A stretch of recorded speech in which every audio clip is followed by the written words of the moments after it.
Yo, yo, yo, what's good? It's your boy Steve from EmceeTV. You're watching EmceeTV, the podcast.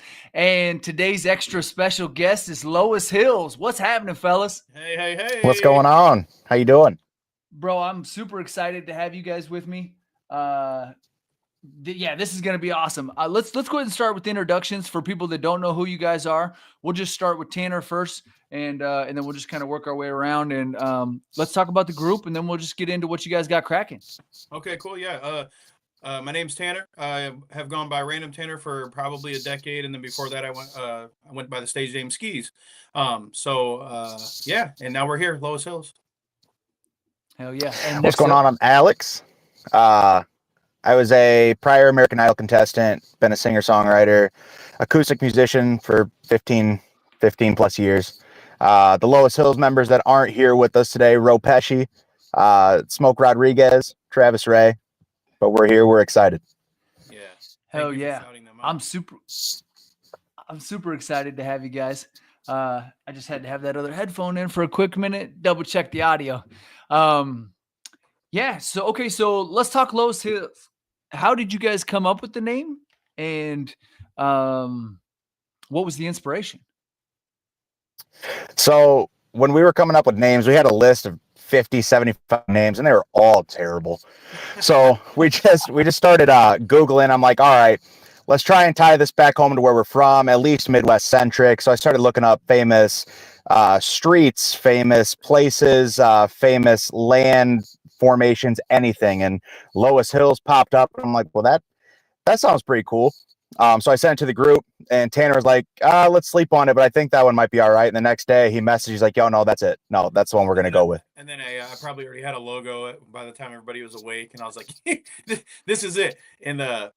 But we also had to do the test. Don't forget the Spotify or the platform test to make sure there was no other Loess Hills in existence, because it's important. You know, you want to have a unique name when, especially these days with how many artists are in the world. I don't know what the number is, but it's got to be, I don't know, millions. Well, all of them.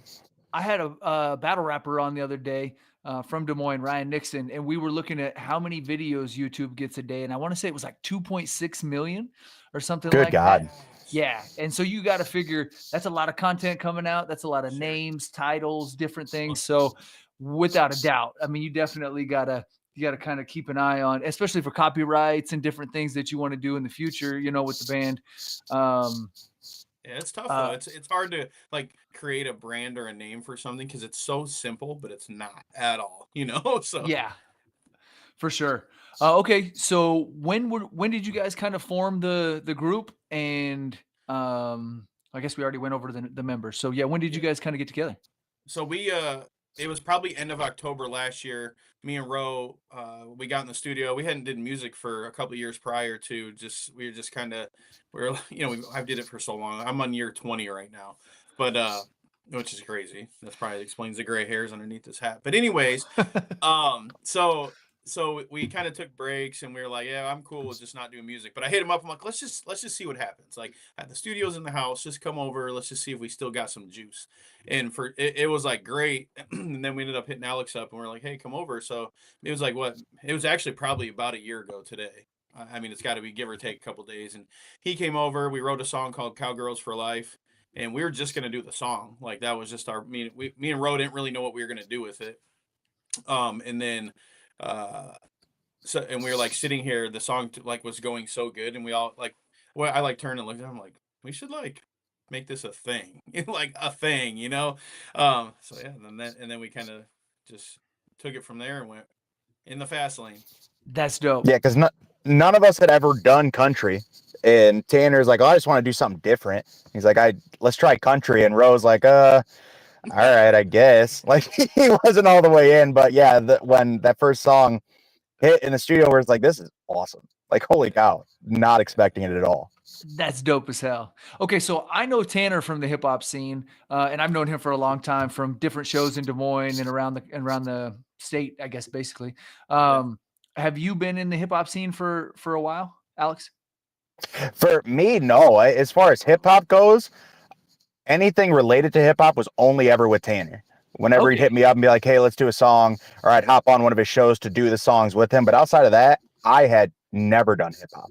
It was Okay. always like singer-songwriter stuff, John Mayer, that kind of stuff that girls like. Like that was always the stuff that I did. That was your goal. Curls for the girls. Yeah, that's it. I love it. I love it. Okay, now you said, and I'm gonna mess this up, but you said you were featured on American Idol. Yeah, I was a former American Idol contestant, season 14. I ended up finishing top 50. That's dope, bro. So you It were was super actually cool. on the TV show, Yep. and Yep. that's amazing. That's Fun amazing. facts. The only reason why I ever met or knew Alex was because I was watching American Idol, and your performance wasn't on there, but it was like a little clip. It was just like a quick one, and it said Alex Fishback, and then Morrison, Illinois under. And I'm like, what? So I looked him up, and I'm like, dude, like he's right by me. And then I ended up shooting him a message like, we should work. You know, it's probably one of them typical rapper reach outs. You know, like, hey, bro, let's work. That shit works. I know, but hey, yeah, look, we're here, so We're here Hell now. yeah. Okay, so do you guys have a full, now, forgive me, I skimmed through the project this morning. you're good. And so I didn't see, so I may be a little off on the information. How many singles do you guys have out, and how many full albums? I think we have 10 So- singles now, right? And are those all going to be on a full album, or are those we just kind of We haven't singles? put that out there yet, but I guess we can drop the exclusive info here, Brr, baby, brr, on brr, brr. EmceeTV.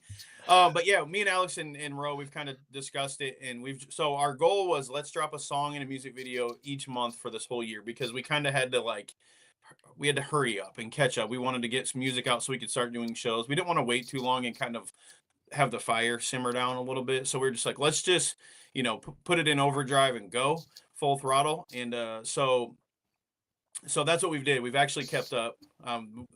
So I think we're at 10 songs. 10 songs. And then Yep. I think we're going to drop an album probably January or February. And it'll pretty much be like all the songs we dropped so far, plus like one or two unreleased tracks. And then we'll do a release party and all that good stuff. So. Okay, dope. Yeah. Well, that's exciting. Yeah. For sure. Hell yeah. So I was skimming through some of the stuff. I'm going to cheat here a little bit just because, You're fine. again, we kind of threw this together this morning, and I don't want to be the host that mangles all the titles and whatnot. But I mean, you guys got some party songs. You've got some kind of love ballads. You guys got a lot going on, bro. You got a lot of range. I dig it. You know what I mean? There was one of the coolest videos that first reeled me in when I first kind of discovered you guys was the one with the trucks out mudding and just tearing it up. Yeah. But we can start wherever you want, and let's talk about some of the songs that you guys got out, and some of the stuff that you think has been getting the best reaction. You know what I mean? Alex, you can go first. Like maybe we could talk about like our favorite ones or something like that. Yeah, for sure. I mean, as far as like video goes and experience, and the one that really made us pop was the one you were talking about, Countrified. We filmed that out at Whitetail Saloon here in Iowa, and that one went it was like almost 400,000 on Facebook. Like that one went stupid crazy compared, and really kind of pushed us to the front and helped catapult the rest of the stuff that we were working. But yeah, we've really pride ourselves in just being able to show our versatility, because we got songs like Bad For Me that are pretty much straight hip hop. And then we've got songs that are more pop country, a song in there that's kind of folky. And then we got stuff that is more like just party country rap. We're just kind of all over the board, but trying to hit something that everybody will like. So if somebody hasn't heard your music, would you say you're more in line with, and obviously you guys are carving out your own names or your own lane, but would you guys say you're more like a Bubba Sparks, or would you say maybe more like the Lax? Or, I mean, who would you guys compare yourself to for somebody that's never heard Loess Hills before? This is what we decided and how we are going to explain ourselves. We're fun country music. And we talk about that. Me and Alex talk about this all the time. We kind of want to ride if there was a road and it was at a point, and we kind of just want to ride like at the top of it. And what I mean by that is like, we don't want to be boxed into country rap. We don't want to be boxed into country. We don't want to be boxed into any of it. So like, we don't want people to hear us or see us and be like, they can only perform with the Lax, or they can only perform with, let me make up a name, like Blake Shelton. We want to be able to do all that and reach the crowds at any of them and relate to all of them, I guess, if that makes sense. So we're kind of trying to do our own genre. Almost kind of like Jelly Roll's navigating. I mean, he can hit the Sorta, yeah, country yeah, yeah. stuff. He can tear it For up with a hip sure. hop group. And I think our first year is really indicative of everything Tanner's talking about, because like, so tomorrow we have a show at the Apollo Theater in Belvedere, Illinois with the Lax and Demon Jones and some others. But earlier in the year, we had a show at the Field of Dreams with Tim McGraw and Ty Myers. So it's like there's really no box. There's really no stage that we're not going to be able to perform on in the broad span of country. We fit in anywhere. And I think How it kind of iconic was goes that to rock the stage? I didn't mean to cut you off, Tanner. How you're fine, iconic was that to be able to rock the Field of Dreams, bro? It was Dude, insane, dude. and technically first band to ever perform at the Field of Dreams, because we opened the festival and they've never had live music before. Dude, I can tell you this though, like, so I don't know if you've ever been to you've probably been to the Field of Dreams, haven't you, Steve, or no? So my son and my wife went out there and they sent me a bunch of pictures, but I did not make the Okay. trip out to Dyersville. So if you don't know, when you pull up, you kind of got to take gravel roads and it's windy. So right before you get to it, it comes to this big curve. So we're like pulling around this curve, and then all of a sudden there's like this 100-foot stage, and it was like an arch, dude. I was just like looking at it. I'm like, oh my God, dude, this is insane. And I can't remember the dimensions. How wide was the stage? 160 feet or something? I don't know. It was, yeah, Crazy, it was unbelievable. It was like over 50 yards. Dude, That's it's wild. Nuts.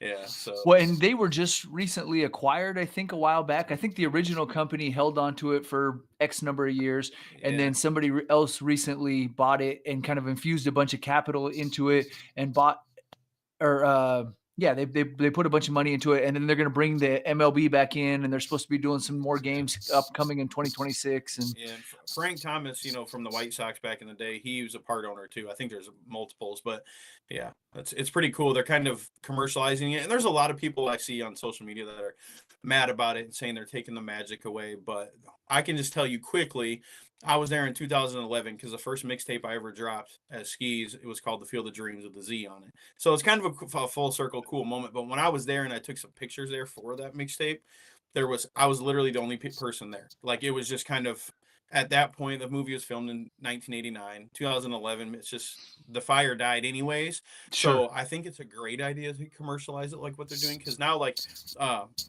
my stepson had a baseball tournament there this summer, and we went out there, and it was like probably 2,000 people at a baseball tournament, and they serve food now, and they have a couple bars there now. It's just a lot. There's a lot more to do, and I feel like in 2025 you got to have that, So yeah, I think the previous people did a great job with it, but I think that you gotta have a social media presence, and you gotta have a team running it and getting a lot of eyes on it to keep something like that rocking, or it's going to be a rough road. Yeah. Okay, so I want to talk serotonin. I just watched the video for that this morning. That is phenomenal. It looks like you guys filmed it on a high school like football field or a college football field somewhere. Yep. Yeah, so we filmed it on Tanner's old high school football field. That's awesome. Was that tough to get them to allow you guys to bring a couch out there? And yep. The whole process was so oddly tough to even be able to film there. I'll let Tanner go into it because he was the one that was kind of dealing with it all, but it was just so funny. Yeah, so I own a sporting goods store called Rival Sports, and we made a deal with the high school they allowed us to set up, and we sell merchandise for the school at the football games. So I'm like, this is going to be easy. I'm just going to talk to the athletic director, and I'll just be like, hey, can we film a video? So I hit him up, and I was like, hey, I got this idea, like, whatever, and blah, blah, blah. And then it turned into, there was all these stipulations. We had to have insurance, and we had to make sure we had a staff there. And we didn't have to pay for the lights because we filmed it during homecoming, and they leave the lights on the field during homecoming week so the kids don't TP the school, which is great. So that was cool. We didn't have to pay. And then we also, they wouldn't allow us to have any of the school logo or branding in the background. So we had to be careful of how we filmed and stuff. And then they had to approve it before we were able to release it. But I mean, it sounds like a lot, but it all went pretty smooth, to be honest with you. So that's pretty cool, though, that you guys were able to do that. And I mean, I guess you can't can't fault them for wanting to make sure that they cover their asses a little bit. But no, that's super cool that you guys were able to do that. And not only that, that's got to be a little iconic that it was your high school. I mean, you know, and that was kind of cool. We had discussed too, like if they don't allow us, like can we do it somewhere else? And I really didn't want to, but that was just me being selfish, you know. Like I just want to do it here because it's cool. But yeah, it was a fun shoot. Me and Alex had to go pull the couch out of one of our friends' house up behind the high school, and they let us.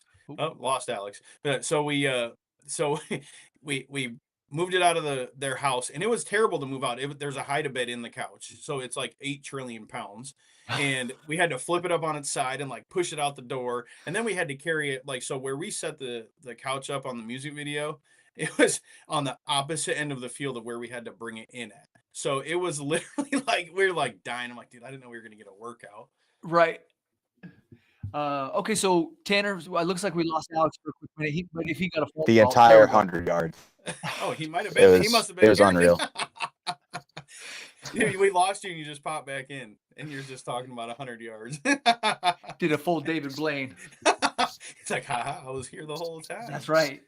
Okay, Tanner, what's your favorite song that you guys have done so far? I think my favorite song is called "She Ain't Like This," and I'm gonna be selfish because I did the chorus, and I kind of did it as a joke because let's be real, Alex is the angelic singer of the group. I'm tired of you doing all the hooks already, so I'm gonna sing one, and we sang it. I was like, I don't know if it's really that good, and he's like, no, it's cool. And then our engineer was like, no, this is probably like the best song you guys have. I'm like, what? But so that was cool. But I think either Countrified or My Kind of Party were the two most fun because there was just a lot going on at the video shoots. Most fun to film the video for. She Ain't Like This was a cool song, but the absolute worst experience shooting a video and the hottest day that Earth has ever had. I swear to God, it was terrible. Easily. And the carnies were mean, and like nobody would work with it. It was crazy. It was like, you know, when you play Mario and you get into the lava levels. That's what it felt like filming that video, dude. So you said the carnies wouldn't work with you. You guys filmed that at a carnival, like an actual carnival, while it was. Yeah, we did. Reach out. We just pulled up and did it, so it wasn't planned. But yeah, the carnies were like not with it. They were kind of being assholes to us, and I was like, wait. So we like had this plan to have them give us a Busch Light as a prize if we popped the balloon, you know, and so we did it. And he was like looking at us crazy. I'm like, dude, I'll give you like $10, bro. Just hand us the Busch Light. And he was still like, he ended up doing it, but it was just. And it was hot, so we were all already like annoyed of the day in general. Yeah. Well, I mean, you guys are killing it, bro. I'm looking at your video views, and I mean they're consistently climbing. Things are killing it. Countrified is definitely out there. Countrified. Cowgirls for Life. We always say Countrified too. It's okay. After I said Countrified, I was like. That's Countrified. Did I say that right? My phone autocorrects to Countrified now. Serotonin's so funny because that one really took off on X because we released it right in the middle of football season on purpose. And we really pushed like the Iowa Hawkeyes theme of it. We all wore Hawkeye gear. We all pushed it. Well, they were right in the middle. Even Roe has a bar in there about the Hawkeyes beating the Cyclones and stuff like that. So that really fueled the rivalry. And on X, a clip of our video has like over 500,000 views. Wow. And it's just of Cyclones and Oregon fans and just absolutely tearing us to shreds. It's so funny. Dude, yeah, they're killing us, bro. Like, dude. So I sent the link out to my buddy Cody from here in Des Moines. Shout out my dude Cody. And I said, bro, I'm going to have these dudes on here in just a little bit. Tune in for the podcast, whatever. And he was like, it's funny that you said that because he was like, bro, I've been listening to them. He said, I think they're big Hawkeye fans. See, yeah, that's why. So you guys got the Hawkeye group, you know what I mean? And then Casey's, the gas station chain, reached out to us about using the song in content. So that's crazy. Yeah. That's dope. Yeah. And all we did, we ordered pizza for the video and ate the Casey's pizza, and we're like, maybe they'll share it. And they haven't shared anything yet, but hopefully they do. So that's cool that you did that, because I used to support Come and Go because I liked the name on the play on the name. I'm like, oh, it's Yeah. kind of dirty, Right. it's fun, and they're an Yeah. Iowa company, and so that's cool that you guys kind of cross branded with Casey's a little bit and kept it Iowa. Oh, yeah. Casey's now runs Wells Fargo Arena in downtown Des Moines, so Oh, it's the yeah, Casey that's right. Center now, Yeah. and I like that even more because I'm like, you know what? It's I don't know if patriotic is the right word, but it's like a local patriotic type of thing. You know That's what I it. mean? And I that like that supporting. hometown pride kind of thing. Yeah, spot on. And I Yeah. dig that. And Casey's is huge, anyways. You know what I mean? Plus their pizza's Yeah. fire. Yeah, for sure. Yeah, we in the video we ate in about what 1 minute, maybe 1.5. Well, we sat around the entire shoot because we didn't have like prop pizzas. The boxes of pizzas and wings that we had is what we had. So we didn't touch it, and our videographer's like, "Don't touch it," like the entire time until the very end. And then when we finally got the chance, it was deleted. Like there was, It's just teasing you the whole time. yeah. Oh yeah, it was. And then we ate it cold, but it was still really good. So the videos are amazing. Shout out to your videographer. The stuff you guys are cranking out looks ultra professional. It's very impressive. The B-roll is awesome. I'm impressed, guys.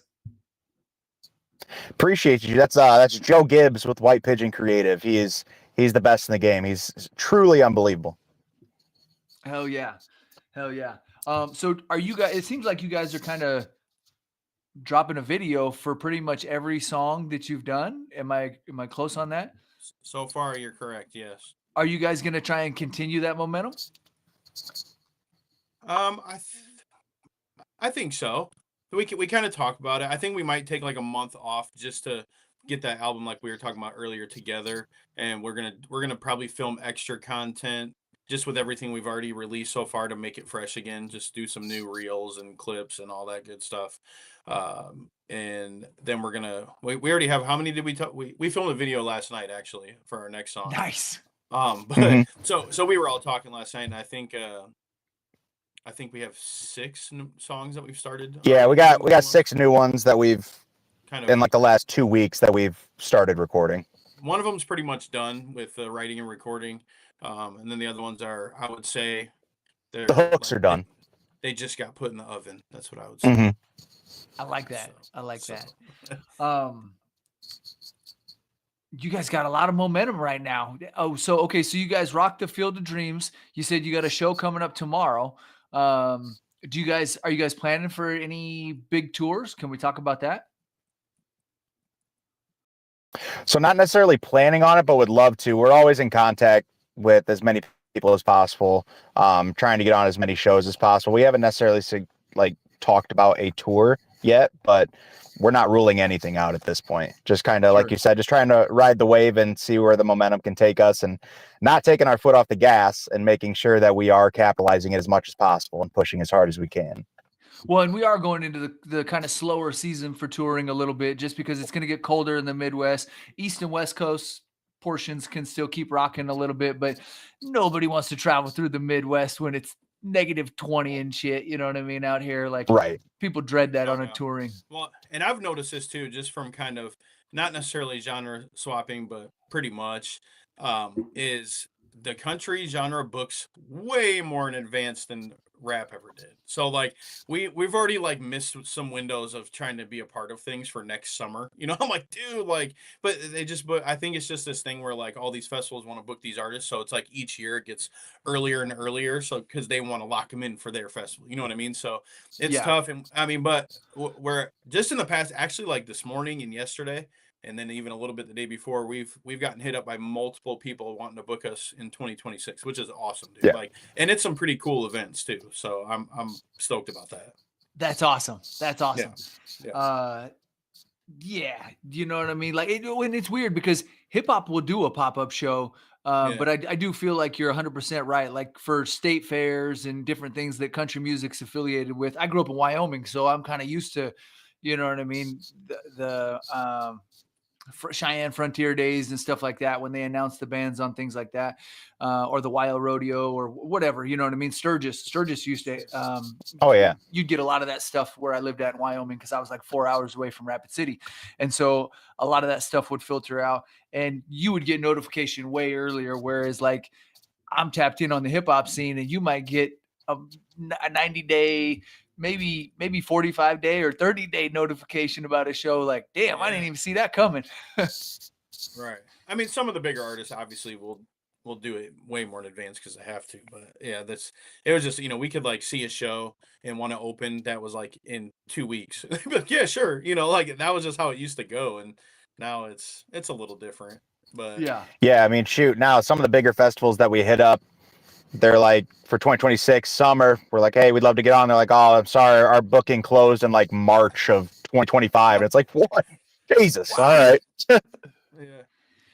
So you guys have a super clean sound. Are you guys still working in a personal studio, or are you guys kind of sending that out to right there? I love it. That's dope. That's 20 years in the game. That's right. Yeah, no. So yeah, we record all our stuff here. And then we have an engineer out of house who lives in Princeton, Illinois. He's so good, dude. Aaron Isaacson is his name. But I've been working with him for honestly probably like 10 years, and you probably have too. Same. Alex, actually. Same. So dope. Very yeah, cool. we feel really fortunate with the team that we have around us in all of this, because we really feel like of the possibilities of the people that we work with, it's truly the top that we possibly could. Everybody that we have in this team is at the top of their game, in my opinion. For sure. Well, and just from the work that I've done with Tanner and Roe over the years, they were always top notch. You know what I mean? When they would hit a stage with a hip hop show, they would come out and you got the vibe that these dudes know what they're doing. This isn't a pop-up show. You know what I mean? They've rehearsed this. They know what they're doing. You know what I mean? And so right. that was super exciting and always a good feeling to see them hit the stage, and you knew they were professionals. So I think that was a lot of the reason why I always had such good luck, is because I just carried myself like I wanted it to be a business. You know what I mean? Well, not always, but like 2017 and beyond, when I finally figured it out. And we try to create relationships. I feel like that's the biggest deal in this music game, regardless of genre, is if you can pull up to a show and you're appreciative and you're nice and you handle your business and you're professional, they're going to want you back. You know what I mean? And it just happens where guys will show up late and they don't know this, and they're rude and they're mad at the sound guy. You know how it goes. I mean, they say rapper time is a real thing. You know what I mean? Like rappers show up when they want. I watched the Migos get their mics turned off on stage because they had a time slot from A to B. They pushed it past it in Minnesota at the Minnesota State Fair fairgrounds in front of 65,000 people. They went past their time slot. Mics got turned off, and they were looking around going, what happened? But they showed up 25 minutes late. You know what I mean? It encroached on your set before the next guy hit the stage. So that's crazy. Oh yeah, those festivals and shows, they do not play around at all. That time is that time. You go over it, sorry about you. We're cutting you off. Yep. So yeah, it's a real deal. When I learned from working from Travis O'Gwen and Strange Music, they run their stuff like the military. You know what I mean? If you got to be there for sound check at 3:00, you got to be there at sound check. If meet and greets at 4, you got to be there at 4. And they're not doing 4:15, 4:30. You know what I mean? Like, but that's why the Strange Music shows were always so successful, because they treated it like a business, and they put their best foot forward and factored in the fans. So well that's the biggest thing with this music in general. If you really want to push and be successful, it's not a hobby, it's a business. You have to take every aspect of it, whether it be how hard you push writing, recording, the shows themselves, how you present yourself online, all of it. Like you have to understand that every move you make, negatively or positively, affects your chance to do this. Yeah, I mean, who you are, especially social media wise, is your brand. You know what I mean? So you gotta. I learned that a handful of years ago. You know, sometimes you want to crash out on people and you probably just can't. Or, you know, whatever. Sometimes you just got to swallow it, take a deep breath and keep it moving and know that everything's going to be all right. I hear a lot of people like, I listen to the Joe Rogan podcast pretty heavily, and I hear a lot of people like him say post and ghost. You know what I mean? They'll post and then they won't go back and look at the comments because you don't want You have to. Everybody's got an attitude and Sure. an opinion about things, and sometimes it's good and that's nice and that can feel really good, and sometimes it's trash and it'll just there's just trolls out there that just want to tear you down. And if you start trying to battle them or read that stuff, it'll mess your day, maybe your week up, and you don't want to do that. It's a no-win scenario. It's a no-win scenario when you involve yourself in stuff like that. If you've built a good support system and a good fan base, your fans will take care of that for you. Right. They'll be all over those people. You don't have to do anything. Just let that go. People are allowed to have their opinion, whether it's good or bad. It's engagement. They're gonna help you no matter what. And then let your support system take care of it for you. Don't put yourself in those bad situations. Facts. For sure. Facts. So I like a lot of the Iowa themes that you guys have had in the music. I notice, it's a lot of laid back, kicking it. We're having fun. Like I said earlier, there's some love ballads. You know what I mean? Or maybe a ballad's a strong word, but there's some. Grab this mouse and wake it up. There's a song called "Is It That Girl?" She's that girl. She ain't like this. She ain't like this. There we go. She ain't like this is more like country pop, but Cowgirls for Life. That one's more. That was our first song that we ever did. So okay, still dope. Probably my favorite. Dope. Yeah. I mean, you guys have got some great stuff. I sent a couple to my mom, who lives in Wyoming, before I jumped on here, and I said, "Hey, check these guys out. I'm about to have them on the podcast." And she said, "Ooh, I like that." And she travels to all sorts of big country festivals and stuff all over. She was just trying to get me to go see Jelly Roll and Post Malone down in New Mexico, Albuquerque. Oh, that'd have been amazing. Yeah, and I was like, May's gonna be tough. I don't know if I can make all that happen. Right. But yeah, iconic. So you guys, I mean, my mom's 65 years old, and you guys are resonating with people that are 65 all the way down to, I'm sure, 17, 16, 18-year-olds, whatever. So Loess Hills is for the children. Kids love us. I love it. We're for everybody. That's it. No, I mean, but a prime example of that is when we did the Field of Dreams show with Tim McGraw. Tons of people came up to us, and the majority of them were older people, and we didn't really know what kind of response we would get doing a Tim McGraw show. You know what I mean? And there's some people like, "You guys should have went later. We're from here, and you guys were our favorite act so far," and blah blah blah. You know, and I love hearing stuff like that. Or this is my favorite comment doing this stuff that's kind of not people's normal listening. What do you call it? Music. Is when people say, "I don't listen to country, but I love Loess Hills." I love hearing that. For sure. For that's sure. My favorite. Well, and I'll be honest, I'm not really a country dude. I can dabble into some like Bubba Sparks, where he's got a little twang to it or whatever. But I was jamming you guys' stuff this morning. You know what I mean? It's in my Spotify playlist already, but I made an effort to go through it today to try and make sure I was on point for this a little bit. And I'm still fumbling, but that's just how I am. But but nah, man, you guys kill it. You got a great vibe, and it put me in a good mood. I'll be honest. Like, just playing. I love that. Walking around, drinking coffee, getting ready for the day. And I was like, oh yeah, I'm messing with this. And I heard some stuff I hadn't heard. And I was like, oh, what is this? I had to go look at the phone and see what was playing. And you guys got a great catalog. That's phenomenal. Thank you. Thank you. A lot of the new stuff we're working on, I think you'll like too, because it's for sure. It's even better, and I'm biased, but right. Nah, but that's dope, man. You should be excited about what you're doing, and and excited for the fans to hear it, and amped up for the future, and ideally you guys keep growing and pushing that bar even higher as you continue to move as a team and figure out how things work as a unit. Absolutely. For sure. I thought it was cool. So I bartend still when I'm not doing this. You know what I mean? I got a 9 to 5. It's definitely not a 9 to 5. It's like 3 to midnight. But however it works. But so we got Busch Light on tap, and I work in a kind of higher end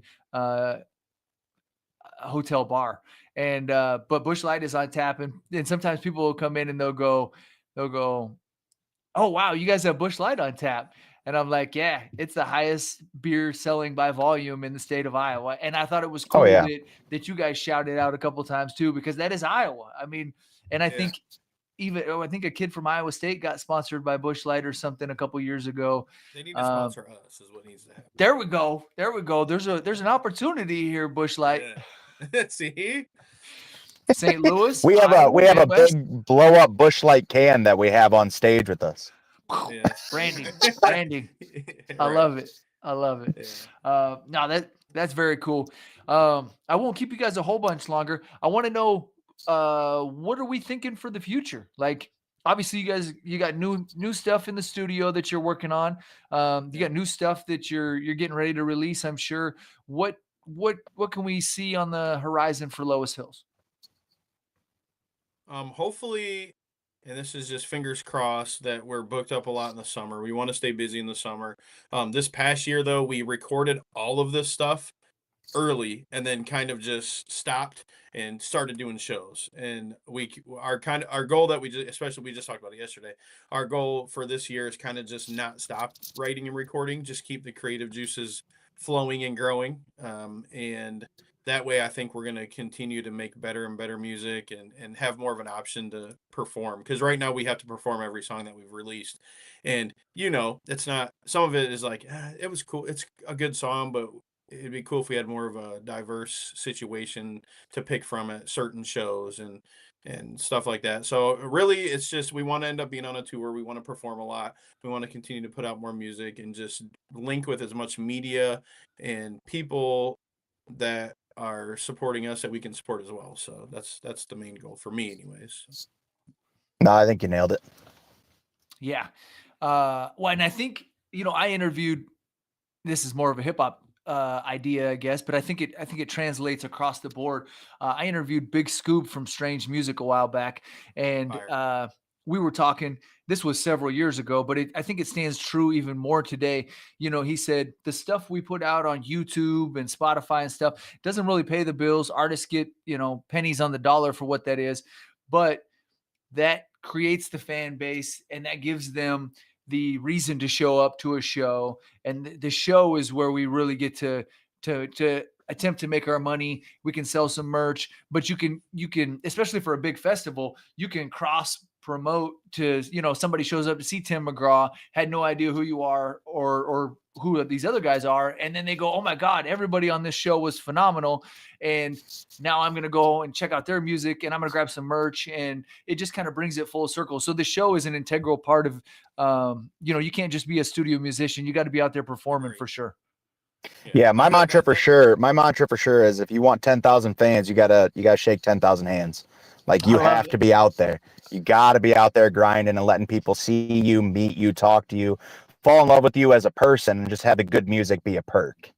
For sure. Somebody told me recently that really these days in this world of music, it's like 10% music and 90% everything else. And it's, you just have to always treat people good, and it'll come back. I mean, that's how we talk about this too. Our best version of us is at a show, because we can literally like show people who we are. We don't just pretend in music videos or in reels or on Facebook lives or wherever lives we're at. We're us, you know what I mean? Like we're always us. So that's how we've been growing so fast, is it's not just a phony thing that we're making up. It's authentic. Yeah. I mean, do we all drink Busch Light every day? No, but it's just our personalities are still our personalities. So it's helped a lot. I mean, and even at these shows when we're opening for people, we're selling merch at these shows to people that didn't even know we existed before they showed up. And that says something too. I feel like that they're just in the moment and they're so excited about what just happened that they want to support. So it's cool. That's awesome. Triller just popped up on my phone. I had sent him the link earlier and he just hit me with the So I think he was excited. Shout out Jamie Triller. Hell yeah. Cool, man. Well, I really appreciate you guys jumping on here with me today. This was a lot of fun. Likewise. Yeah, I look forward to getting you guys back on again, and we should definitely circle back around. I would love to help promote any tours you guys have coming on in 2026, and talk about the new releases, and maybe we can bring Ro Pesci on and some of the other band members next time, and we can really, we'll give this a little bit more lead and build it up. But I think this was a phenomenal introduction of who Loess Hills is to my fan base and what we have going on here at EmceeTV, and I'd love to continue to grow, man. Okay. No, I had a ton of fun. Thank you so much for having us. Seriously. Oh man, thank you guys. I appreciate it. Tanner, it's always fun working with you. Alex, it was great to meet you. I appreciate you guys coming on today. Thank you so much, and let's do it again. Yes, sir. Yeah, please. Hell yeah. All right. Thank you so much, everybody, for watching today. Don't forget to like, share, and subscribe, and check out Loess Hills everywhere. Loess Hills. Oh, look at Tad. Man, look at that. He brought his own special effects. I was I don't even know how he did I don't know how you did that, but that was amazing. It was. I'm trying to make it do it again. All right. Until next time, it's your boy Wilson for EmceeTV. And that's Loess Hills. And we're out. Peace. We've been known to snatch a piece or two. Y'all can't take over cause we gon' eat the you. Rock steady like a ginger brought Aretha through. This shit torture and I'ma keep feeding you. On that East Coast shit, y'all better duck down. Price on his dome, 5 on it like yuck mouth. When the plug get knocked, that's when the price jump. American Nightmare, that's where the Spice One. Rappers running like Ricky in the alleyway. Putting an end to the week, no Saturday. They want static, get it shaking like hashes clay. Passionate thugs mixing Douce with Alizé. Don't play with us, them moves ain't got you safe enough. Yellow fuck 'em like Smokey off the angel dust. My life's so real, sounds like I made it up. Been up so long, I don't remember waking up. Dangerous, softer than a razor's touch. We hit that script and get the cake up. God hate ugly, so ain't no saving us. Been up so long, I don't remember waking up. Big balls don't take